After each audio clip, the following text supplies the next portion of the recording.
हाय दोस्तों, कैसे हैं आप सब लोग। उम्मीद करते हैं आप सब लोग अच्छे ही होंगे। तो नए दिन की नई शुरुआत करते बनाए लेते हैं आज का व्लॉग। आज के व्लॉग की शुरुआत हो रही है घर से ही, पिथौरागढ़ से। फाइनली अब ना वापस घर जाने का मौका आ गया। मतलब मौका क्या, वो दिन आ गया कि अब हम लोगों की छुट्टियां ख़त्म हो गई और अब हम लोग फिर से जा रहे हैं वापस दिल्ली की ओर। और आज बड़ा मतलब हमारे लिए मायूसी भरा दिन होने वाला है, क्योंकि अपने पहाड़ों को छोड़ के जाना, और वो भी दिल्ली जैसे शहर में, तो हम लोगों के लिए बहुत दुखद बात है। क्या करें, जॉब है, करनी है, तो बाहर जाना ज़रूरी है। तो चलिए, आज जाने की बारी आई गई। फ़िलहाल पहाड़ को अलविदा कहने की, अपने घर को कुछ टाइम के लिए अलविदा कहने का टाइम आ गया। तो दोस्तों, मैं ना रेडी हो चुकी हूँ और मम्मी ने मुझे टीका वीका भी लगा दिया है।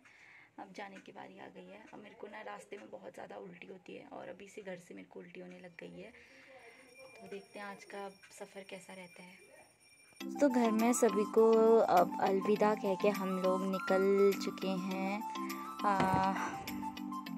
अल्मोड़ा की ओर, और अल्मोड़ा के रास्ते ही हम लोग जा रहे हैं। तो इस बार ना दोस्तों, हम लोगों ने सोची है कि हम लोग यहाँ से निकलते हुए अल्मोड़ा के रास्ते जाएं। अल्मोड़ा वाले रास्ते में आगे थोड़ा सोमेश्वर पड़ता है और सोमेश्वर में है हमारी नानी जी का घर। तो हम लोग ना इस बार अल्मोड़ा का रास्ते जा रहे हैं और अपनी नानी जी से मिलते हुए जा रहे हैं। तो अभी हम लोग पहुँच गए हैं अब सीधा घाट में। तो चलिए दोस्तों, हाँ, अपने सफ़र को रखते हैं कंटिन्यू और बैठ जाते हैं। मुझे तो काफ़ी ज़्यादा उल्टी हो रही है, तो मैं अभी ज़्यादा ब्लॉगिंग नहीं कर पाऊँगी। यहाँ पे घाट है और घाट में काफ़ी सारे बंदर हैं। बंदर को कुछ ना कुछ खिलाना तो मेरा हमेशा का रूटीन हो गया है। इस रास्ते आने में बंदरों को मैं कुछ ना कुछ खिलाती हूँ। तो ये देखो, बंदर को मैं खिला रही हूँ पास्ता मैं घर से बना के लेके आई थी और अब हम बंदरों को यही खिला रहे हैं। तो चलो आगे चलते हैं। आगे चल के अब अपने सफ़र को करते हैं कंटिन्यू। और मेरा आज वॉमिटिंग होना सफ़र में, इसी वजह से व्लॉग ना बनाने का यही रीज़न है। तो ब्लॉगिंग रास्ते में आपको पूरी दिखाऊंगी, लेकिन फेस शायद ही दिखा पाऊंगी। तो दोस्तों, चलते हैं अभी अल्मोड़ा की ओर और अल्मोड़ा हम रुकेंगे सीधा आप चितई मंदिर में। तो आज आपको चितई गुलजू देवता मंदिर के दर्शन कराऊंगी। बने रहिएगा आप ब्लॉग के साथ। हमारे पहाड़ों की हरियाली और हमारे पहाड़ों की ये ठंडी हवा का आनंद लीजिए आप लोग। हवा तो शायद ही आप लोगों तक का पहुंच पाए ब्लॉग के ज़रिए, लेकिन आप लोगों को ये नज़ारे और ये सुंदर सी वादियाँ देख के पता लग ही रहा होगा कि कितना सुंदर मौसम है पहाड़ों की ओर। कितना अच्छा लग रहा है हम लोगों को प्हाड़ों में आके। यहाँ पे मिल गया एक बंदर, और ये देखो आजा आजा,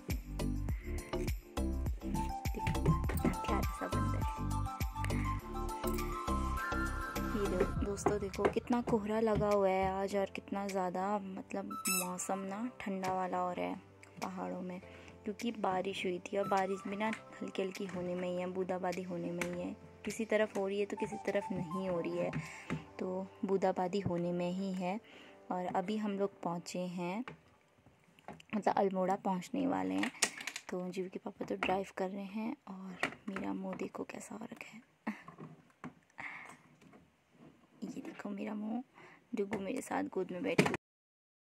फाइनली दोस्तों, हम लोग पहुंच गए अपने मंदिर चितई। हमें सौभाग्य मिला है इस गुलजू देवता की पावन धरती में कदम रखने का, और यहाँ आके भी लोग इस मंदिर में दूर दूर से आते हैं। और आज हमें भी सौभाग्य मिला कि इस मंदिर में हम दर्शन कर सके, क्योंकि मंदिर रास्ते में ही पड़ता है। तो ये हमारे इष्ट देव का मंदिर है, मतलब मेरे मायके से हमारे इष्ट देव का मंदिर है। और आज हम लोग आए हैं गुलजू देवता के मंदिर में। हम लोगों ने दर्शन वगैरह सब कर लिए हैं। अब मंदिर के दर्शन वगैरह करने के बाद जाते हैं अब हम लोग फिर से अब घर की ओर, और प्रसाद वगैरह चढ़ा रहे हैं। यहाँ पे ना काफ़ी ज़्यादा बंदर है, तो मेरे को डर भी लग रहा है बोलने में, इसलिए मैं साफ तरीके से बोल नहीं पा रही हूँ बंदरों के डर से, क्योंकि ना बंदर प्रसाद छीन के लेके चले जाते हैं। तो चलिए, मंदिर के दर्शन हो गए हैं, सीधे चलते हैं घर की ओर। और बहुत अच्छा लगा हमें अंदर मंदिर के दर्शन करके। अंदर से तो मैं आपको मंदिर नहीं दिखा पाऊँगी, लेकिन बाहर से एंजॉय करिए आप सिनेमैटिक शॉट्स। ये है पूरा गुलजू देवता का मंदिर और बंदरों का आतंक देखो यहाँ। हाँ, जीवी के पापा हमने फ़ोटो सेशन भी कर लिया। और दोस्तों मान्यता है कि इस मंदिर में जो भी हम लोग लिखकर भगवान जी को खत लिखते हैं तो भगवान जी मुराद पूरी करते हैं। तो यहाँ भी देख सकते हैं आप लोग, जितने हैं ना सब लोगों ने खत चिपका रखे हैं और अपनी अपनी ओर से गुलजू देवता के लिए खत लिखे हुए हैं। पहले की मान्यता है कि यहाँ जो भी लिख के जाता है, अपने मन की मुराद लिख के जाता है भगवान से, जो भी मन्नत मांगता है तो इसी तरीके से लिख कर टांग कर जाता है और उसकी मन्नत पूरी हो जाती है। तो देखो यहाँ कितने सारे खत लगाए हुए हैं। बहुत पुराना और काफ़ी साल पुराना पौराणिक मंदिर है ये गुलजू देवता का, जो कि अल्मोड़ा में पड़ता है। देखो सारी घंटियाँ, और जो लोग भी फिर यहाँ आते हैं जिनकी मुरादें पूरी हो जाती हैं तो यहाँ आकर घंटी चढ़ाते हैं। तो देखो आप लोग कितने लोगों की मुरादें पूरी हुई होंगी जो यहाँ इतनी सारी घंटियाँ लगी हुई हैं। यहाँ से है बाहर जाने का रास्ता और पूरे मंदिर में घंटियाँ ही घंटियाँ लगी हुई हैं। ये बंदर देखो बहुत सारे बंदरों का आतंक है दोस्तों, यहाँ बहुत सारे बंदर हैं। अंदर देखो मंदिर से पूरी घंटियों से लदा हुआ मंदिर और पूरी खतों से लदा हुआ मंदिर है। आज इस मंदिर में आके बहुत ज़्यादा मन को तृप्ति प्राप्त हुई हम लोगों को। जीवी के पापा भी बहुत खुश हैं। जीवी को भी हम इस मंदिर में पहली बार लेके आए हैं।